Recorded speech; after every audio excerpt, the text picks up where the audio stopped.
Nous sommes lundi, c'est le 26 août 2019. Il est 13h et vous avez choisi RTI 1, les titres de votre journal. Hier dimanche, c'était la journée nationale de la solidarité. Dans cette édition, nous ferons un gros plan sur la solidarité nationale porté par le gouvernement et caractérisé entre autres par l'assistance aux couches défavorisées et aux personnes en détresse et l'exécution des projets de filets sociaux. Un reportage de Michel Digré à l'entame de ce journal. L'université Peleforo Gon Coulibaly de Korogo a aujourd'hui 23 ans. Depuis toutes ces années, les étudiants ne bénéficient pas de résidence universitaire.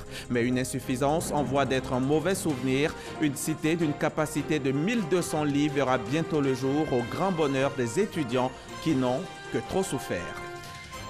Au menu des discussions du G7 ce lundi matin, il sera question de la protection des océans. Au total, plus de 50 organisations ont signé un plaidoyer pour les océans, remis aux dirigeants du G7 pour leur rappeler le besoin plus que jamais vital de protéger les océans. Nous irons à Biarritz, en France, en toute fin de journal. Et nous ouvrons ce journal avec ce communiqué émanant du ministère d'État, ministère de la Défense. Le dimanche 25 août 2019, aux environs de 17h à Yopougon-Sikoji, quartier Lavage, le maréchal des logis Tiekokwa Anderson, en service à l'état-major de la compagnie d'Abengourou, a été tué suite à une agression. En effet, le gendarme habitant du dit quartier, voulant intervenir pour mettre fin à une bagarre entre deux groupes de syndicats de transporteurs, a été poignardé. Entre deux groupes donc de syndicats a été poignardé et ensuite abattu à l'aide d'une arme à feu. Des recherches sont en cours afin d'appréhender les auteurs et les conduire devant les juridictions compétentes. Le ministre d'État, ministre de la Défense, condamne fermement ce crime odieux. Il exprime sa compassion et présente ses condoléances à la famille biologique du gendarme et à l'ensemble de la gendarmerie nationale. C'est Séguéla qui a accueilli hier le meeting de clôture de la tournée d'Amadou Soumaoro dans le district du Woroba. Le président de l'Assemblée nationale a transmis aux populations le message de paix et d'unité du président Alassane Ouattara. Un hommage a été également rendu au chef de l'État pour ses actions de développement. Moussa Konaté. C'est la dernière étape de la tournée du président de l'Assemblée nationale dans le district du Woroba. Amadou Soumaoro est accueilli à Séguéla, chef-lieu de la région du Worodougou. Les élus, cadres et populations se sont mobilisés pour rendre hommage au chef de l'État et à son gouvernement.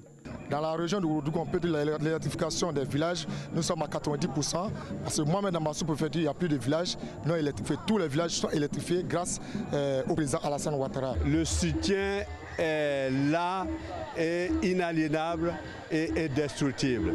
Dans la mesure où le travail que le président de la République abat dans le sens de la cohésion, dans le sens de la paix sociale, dans le sens du développement de ce pays, le bilan est là, il est inattaquable. Les ressortissants du Wourodougou voudraient ici, par ma modeste voix, exprimer leur grande joie, leur fierté pour l'élection de leur fils, le député de Séguéla sous-préfecture, à la tête de l'Assemblée nationale de Côte d'Ivoire.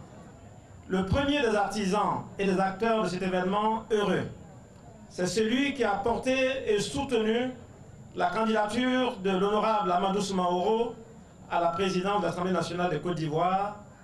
C'est le chef énigmatique, charismatique, le dirigeant qui sait reconnaître et récompenser les mérites de ses collaborateurs.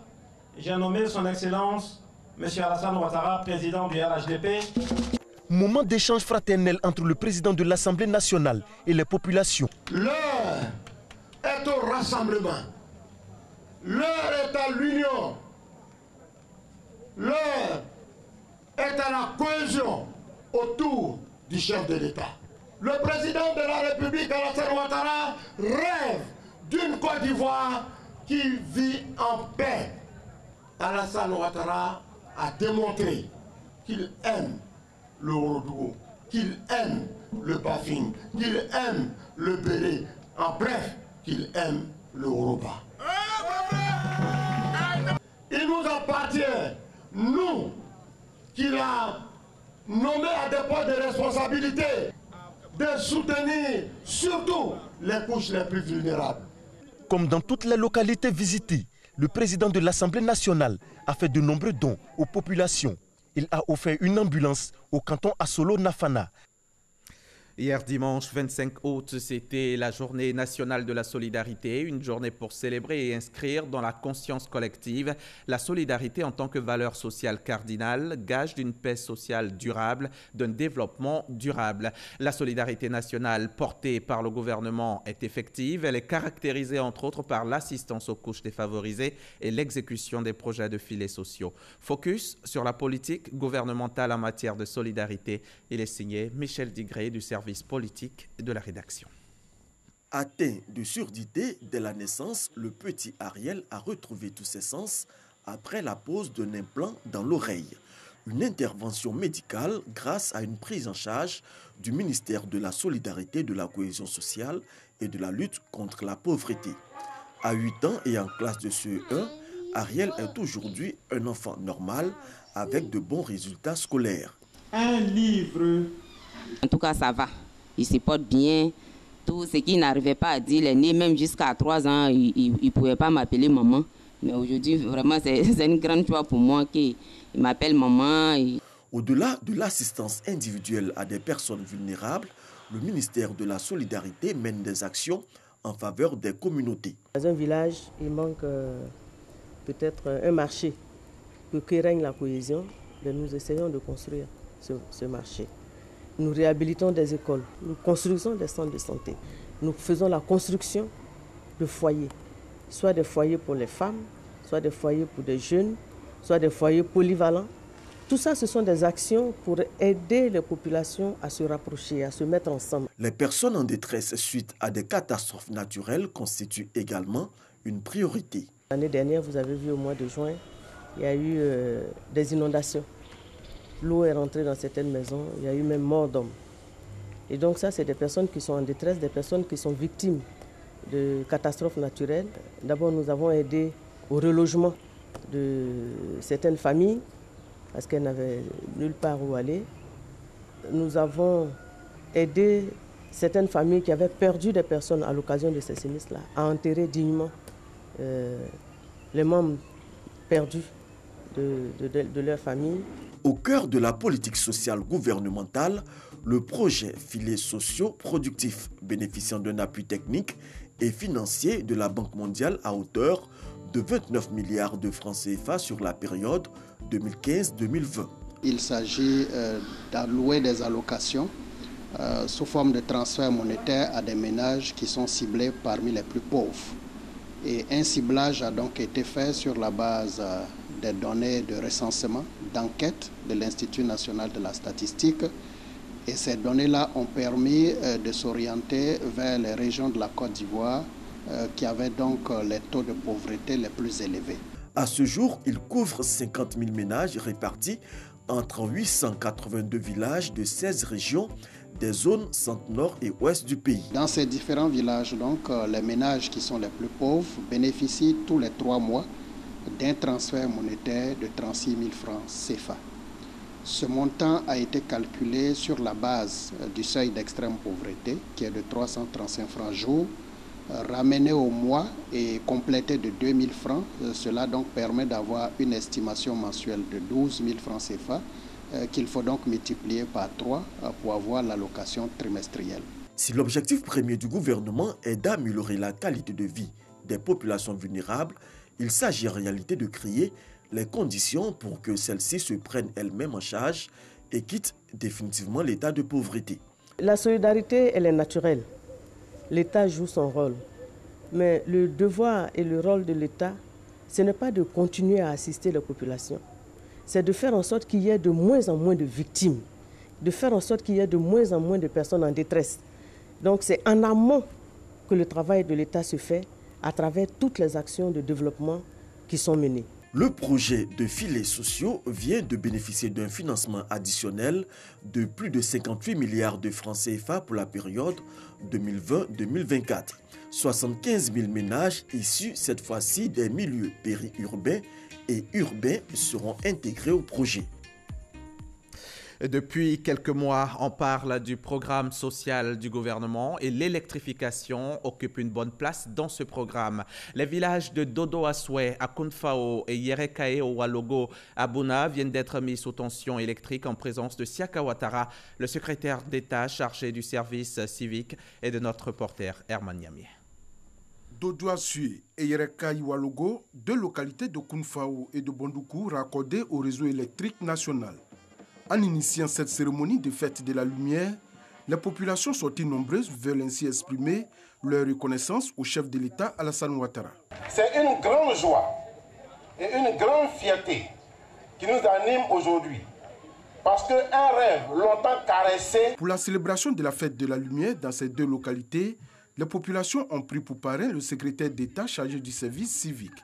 Siaka Ouattara a profité de l'occasion pour leur demander de faire confiance au président de la République qui n'a que pour seul souci le bien-être des Ivoiriens. Chers parents, la lumière est là.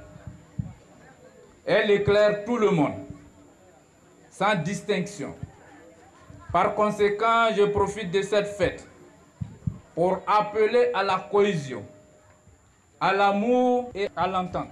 Malgré nos diversités politiques, culturelles et religieuse, car c'est en étant unis que nous serons forts et parviendrons très aisément à réaliser toutes les autres doléances. L'électrification désormais acquise, les populations ont cependant souhaité bénéficier de châteaux d'eau, des centres de santé et le renforcement des établissements scolaires afin d'éviter aux élèves de parcourir des kilomètres pour se rendre à l'école.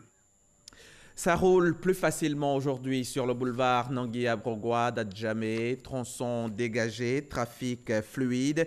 C'est le résultat d'une opération de déguerpissement qui a démarré dans la nuit d'hier à aujourd'hui, ainsi que vous le voyez sur ces images.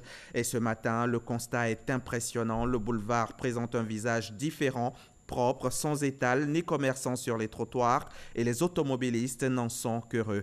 C'est à l'initiative des autorités municipales qui ont mobilisé plus de 300 de leurs agents.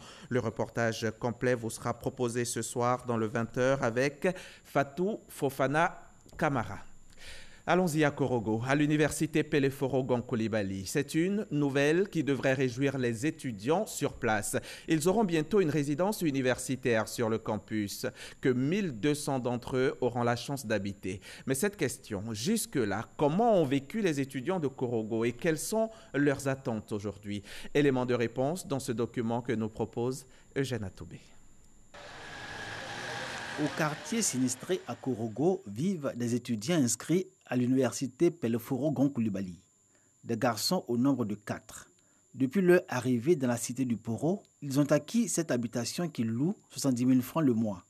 Un appartement de 2 chambres et un salon avec douche extérieure. Dans une ville où l'université est née sans logement pour étudiants et où il est difficile de trouver des foyers pour étudiants. La cité sera une aubaine pour nous puisque ça va amoindrir les coûts. Là-bas, il y aura la sécurité, tout sera encadré. En cité, non seulement il n'y aura plus de problème de déplacement, et puis en plus, je pourrai vivre à l'aise, plus à l'aise que dans une maison qui est le plus chère. L'université Peleforo-Gonkoulibaly de Korogo est une institution aujourd'hui crédible. Les conditions de vie des étudiants s'améliorent d'année en année.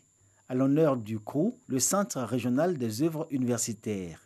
Illustration, le restaurant universitaire dont les composantes sont équipées de matériel de dernière génération. C'est le seul campus qui a ce matériel. Nous servons environ 2000 plats au déjeuner. Au moins, ici, il n'y a pas de dîner puisque les résidences ne sont pas encore ouvertes. L'ancien temps, il fallait faire les ronds sous le soleil. Maintenant, c'est plus le cas. Le cadre est bien, la nourriture est bien faite. C'est très bien. Le menu est bien fait. On est nombreux, mais je pense même qu'on peut tenir les moyens, si possible, pour augmenter un peu la quantité. Sinon, le plat est bien fait. Entre le CRU et les étudiants, c'est un nouveau contrat de confiance duquel chaque partie tire beaucoup de fierté. Il y a près de 6 bâtiments qui sont là et le restaurant aussi.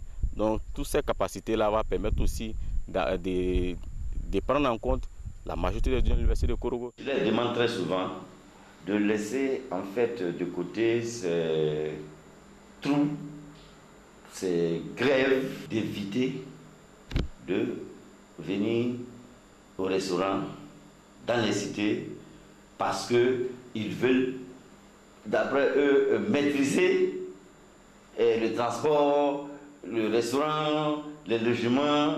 J'ai dit non. Ce qu'ils peuvent faire, c'est étudier et étudier. Un autre signe des excellents rapports entre le crew de Korogo et les étudiants de l'université Peleforogon Coulibaly, la visite guidée de la cité universitaire en voie de livraison.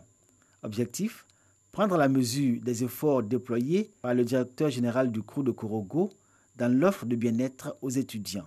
Ils ont vu et sont tombés d'émerveillement devant le travail minutieux effectué depuis plusieurs années par le crew pour répondre à leurs besoins en logement. Sur les 6 bâtiments, au moins 4 à 5 sont déjà opérationnels. Quand on a fini les travaux, au moment où on devait livrer, on a dit non, on doit attendre d'abord de vérifier si effectivement les choses sont faites dans les règles de l'art. Tout ce qui est livré, en tout cas en notre sens, est fait et bien fait parce qu'on n'a pas le temps de vérifier. On est vraiment contente que cette cité soit vraiment finie. On est pressé pour que ce soit habitable. Il y a un conseil qui a été mis en place ensemble avec le délégué général. On fait des propositions et ils portent nos voix, nos idées, nos propositions lors du conseil. Pour ce qui est vu et dans la perspective de la fin des travaux, il fera bon être logé en cité à l'université de Korogo. Vu que dans cette ville prospère et débordante de vie, la question de l'accès au logement des étudiants est aussi difficile. Le crew va opter pour une solution palliative. Solliciter des particuliers pour mettre à la disposition des étudiants des logements au nom de la structure dans plusieurs quartiers de la ville. Si l'initiative a donné satisfaction à ces premiers moments, aujourd'hui c'est la totale désillusion chez les étudiants, habitant ces logements où le cadre de vie est dépourvu de toute commodité. Les conditions de vie ici sont très compliquées. Si le bus ne vient pas, pour aller au campus, on peut dépenser peut-être 1000 francs pour l'aller et puis au retour 1000 francs, 2000 francs pour la journée. C'est un peu compliqué. La dernière fois, le compteur a été enlevé. Les motifs, on ne sait pas. Comme toute cité, il y a le repas qu'on envoie. Nous, ça fait pratiquement 3 à 4 ans qu'on n'a plus de repas ici. On rêve d'aller en cité. Comme vous vivez tous déjà ensemble en cité, il y a d'abord au niveau de l'étude qui facilite la bosse. Et puis, il y a les infrastructures aussi. Le Centre régional des œuvres universitaires de Korogo annonce pour août 2019 l'achèvement complet des travaux de la cité universitaire. 1610 lits sont prévus. Si filles et garçons sont pressés d'intégrer la cité universitaire pour les mêmes motivations et les mêmes attentes, leur admission est subordonnée à des critères rigoureux, dans un contexte de forte demande et où les personnes vivant avec handicap vont bénéficier de chambres adaptées à leurs conditions. Le directeur du crew prend la situation du handicap comme un problème personnel. Donc, il est à nous de faire effort pour étudier. La ville est difficile et pour les étudiants qui vivent dans la cité, cela va réduire les dépenses d'un étudiant parce que les cités ne sont pas loin des amphis et voilà. Il aura aussi la sécurité puisque tout se fera maintenant sur le site universitaire. Un règlement intérieur pour réguler la vie en cité est déjà élaboré d'un commun d'accord entre les étudiants et la direction du crew de Korogo. Au niveau hébergement, tout est fin prêt. Reste l'aménagement extérieur en cours d'achèvement et la construction des aires de jeu et terrains de sport. La vision du directeur du crew de Korogo est de doter l'université Peleforogon Coulibaly d'un village universitaire et ce qui se fait au quotidien constitue le premier pas de ce grand voyage. Nous espérons que dans un bref délai, ils vont achever les travaux. Il faut aussi augmenter en termes de capacité d'accueil le nombre de chambres parce que nous sommes nombreux à Koro et c'est la première fois que nous sommes en train de rentrer en possession des cités universitaires et nous espérons que d'autres chantiers vont commencer à nous permettre d'avoir en tout cas assez de chambres. En attendant que vienne le grand jour, l'ouverture officielle de la cité universitaire de Korogo, les étudiants interpellent les autorités universitaires et le directeur du crew de Korogo pour annihiler toute velléité de contrôle de la cité par les syndicats d'étudiants dans leur guerre de leadership. Et c'est chose faite, les travaux sont bel et bien achevés depuis quelques jours et l'ouverture officielle de la résidence universitaire est prévue pour début septembre. C'est un grand reportage RTI 1 donc à revoir sur rti.ci et sur tous nos réseaux sociaux.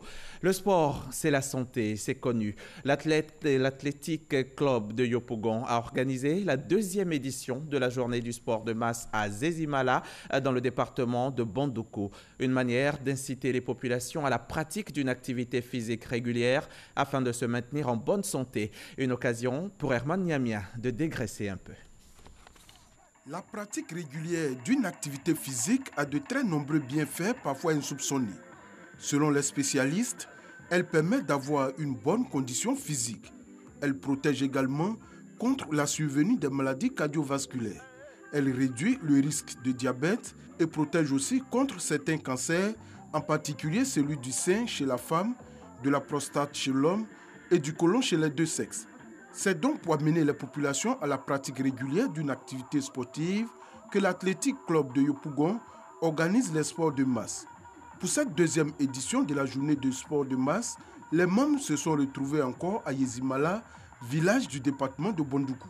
Depuis nous, on a initié ce sport, ça nous donne la santé, ça nous évite beaucoup de maladies et que tout ce qui est bon, quand tu crois que ce qui est bon, il faut développer, il faut envoyer aux proches. Nous avons ce matin d'abord pratiqué la randonnée.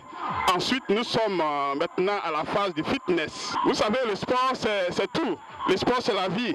Pour cette deuxième édition de la journée des sports de masse, plusieurs clubs de sport de Bondoukou étaient présents. Les participants issus de toutes les générations n'ont pas boudé leur plaisir. J'étais tombé très malade. Après mon rétablissement, on m'a dit de faire du sport. Mais dans le sport, j'ai trouvé beaucoup de choses. On ne peut pas l'expliquer. Il y a la santé, il y a tout quoi. Pour nous, c'est une joie. Parce que, ça, comme on le dit, le sport, c'est la santé. Mais nous voulons que tous les gens de Yezimala aient la santé. Au thème de cette journée sportive, des diplômes de participation ont été remis aux participants. La troisième édition, selon les initiateurs, se tiendra dans une autre ville de la Côte d'Ivoire.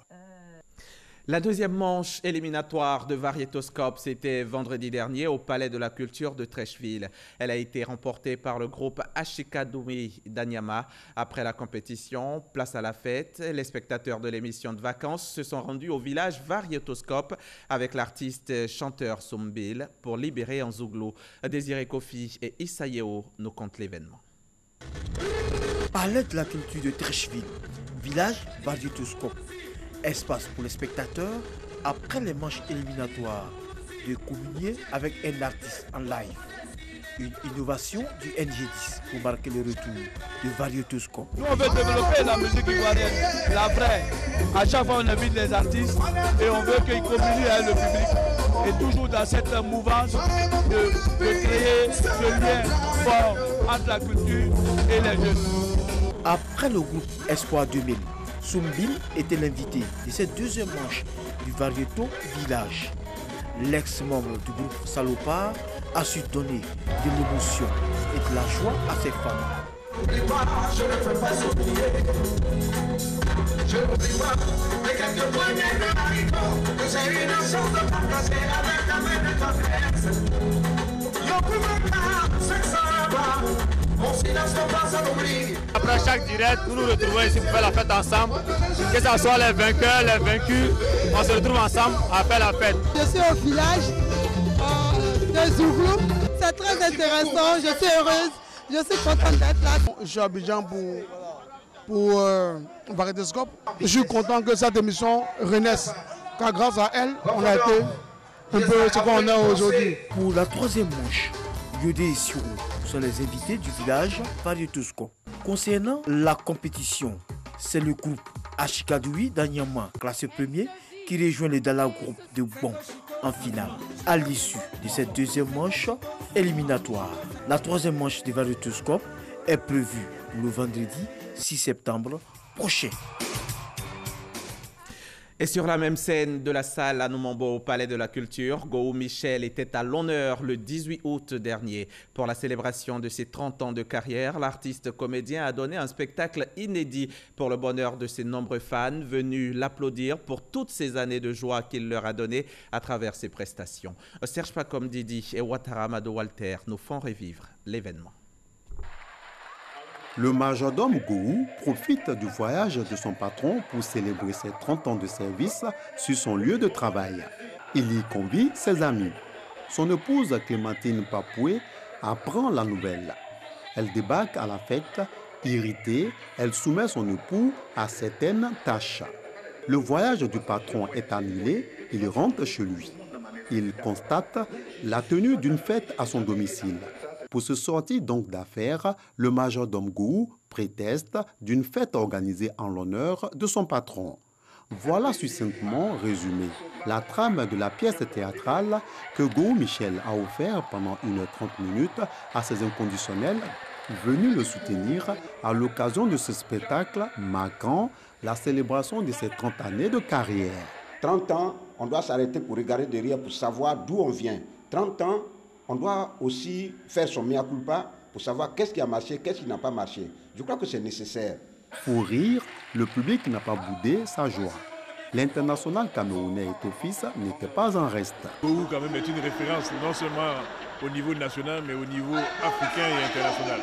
Donc c'est un plaisir pour nous d'être là aujourd'hui et de pouvoir l'accompagner. Nous lui souhaitons félicitations, bonne chance. Même quand tu es stressé, tu vois Gou, tu ris. C'est notre nuit de finesse. Donc il mérite ces 30 ans-là. Gou, c'est un aîné qui nous a apporté beaucoup de conseils. Et au moment où il célèbre ses 30 ans, ses petits frères se doivent d'être au cou de lui, pour lui apporter notre soutien. Aux côtés de Gou, de grands hommes et femmes du théâtre et de l'humour en Côte d'Ivoire. L'art, c'est comme une course de fond, c'est pas une course de vitesse. Il faut pouvoir tenir longtemps dans le temps. Il faut que les gens t'aient en mémoire. C'est pas donné à tout le monde pendant 30 ans qu'on l'ait en mémoire. Donc c'est une gageure. Et je dis félicitations à Gou. Il a pris le métier au sérieux et le métier aussi l'a pris au sérieux. Il est resté humble malgré tout ce qu'il a pu rencontrer, tous les pays qu'il a visités, tout ce qu'il a fait. Je pense que son bilan des 30 ans est quelque chose de très positif. Sorti d'un livre biographique, un dîner gala humanitaire, d'autres temps forts de la célébration des 30 ans de carrière de l'artiste. Le ministère de la Culture et de la Francophonie a décoré Gou Michel au rang d'officier dans l'ordre du mérite culturel ivoirien. À Lourdes, en France, on a prié. Lors du récent pèlerinage international, les Ivoiriens du groupe Jean-Paul Nobou ont visité des endroits mythiques et des sites sacrés qui ont marqué la vie de Sainte Bernadette Soubirous. Grace Kando était notre envoyé spécial en France. Voici son reportage. Les pèlerins ivoiriens du groupe Jean-Paul Nobou à Batresse, village d'enfance de Bernadette à 5 km de Lourdes. En ce lieu, cette fillette de 14 ans, à qui la Vierge Marie est apparue plusieurs fois, surveillait les brebis de sa famille. Les pèlerins ont aussi visité le musée retraçant la vie de Bernadette. Bernadette a vécu une vie très simple. Elle avait une famille très pauvre. Elle a été très simple et très pieuse. La vie de Sainte Bernadette doit nous inspirer beaucoup de prières, espérer et surtout avoir la foi. Elle a fait preuve d'humilité, elle a fait preuve de beaucoup de croyance en son Dieu, malgré toutes les difficultés, malgré toutes les épreuves endurées. Et donc, nous devons rendre témoignage de ce qu'elle a fait et nous devons nous en inspirer dans notre vie de tous les jours. Le pèlerinage, occasion de ressourcement spirituel, de prière, ces pèlerins du groupe Nobou n'ont pas manqué à cette tradition. Ils ont de façon unanime allumé un siège. Alors nous venons là pour dire merci à la Vierge Marie, merci au Seigneur pour ce pèlerinage. C'est en même temps aussi penser à notre pays, à l'Afrique, à tous les pays en difficulté. Nous venons en communion d'esprit et d'intention, nous faisons laisser au pays pour confier à la Vierge Marie les intentions des uns des autres. D'autres lieux sacrés ont été également visités par les pèlerins, en l'occurrence la rue du Bac à Paris où la Vierge Marie s'est manifestée à une religieuse et à 9h où repose Bernadette depuis 1879. Ici en Côte d'Ivoire, c'est bientôt la fin des vacances scolaires. Les élèves et étudiants membres de l'église Papa Nouveau se sont retrouvés à Tourouzou, aux Alem, siège mondial de l'église, où ils ont prié pour une rentrée des classes réussie et pour la paix dans le pays. C'était la 63e rencontre annuelle. Les précisions avec Godefroy Okambawa dans nos prochains journaux. En République démocratique du Congo, le Premier ministre Sylvestre Ilunga Ilunkamba a finalement dévoilé cette nuit la composition de son gouvernement vers 5 heures du matin, heure de Kinshasa, 3 mois après sa nomination et 7 mois après l'investiture du président Félix Tshisekedi. Les tractations ont été longues et difficiles pour parvenir à former ce gouvernement de 65 membres, un gouvernement de coalition entre les plateformes du président Tshisekedi et de l'ex-président Kabila qui a conservé la majorité au Parlement. Au menu des discussions du G7 ce matin, il est question de la protection des océans. L'association Fulfried Foundation Europe, qui lutte pour la préservation des océans, a remis un plaidoyer aux dirigeants du G7 pour leur rappeler le besoin plus que jamais vital de protéger les océans. Au total, plus de 50 organisations ont signé ce plaidoyer pour les océans, remis aux dirigeants du G7. Et c'est la fin de ce 13h. Merci de l'avoir suivi. Nous avons pris plaisir à vous le présenter, aidés en cela par de braves femmes qui sont à la tâche avec le sourire. Victorine Yaoyobwe, Awa Savadogo et Aurélia Drokula. Demain à 13h, c'est une autre femme qui vous entretiendra, Michel Mambo. Et bonne journée sur la chaîne qui rassemble.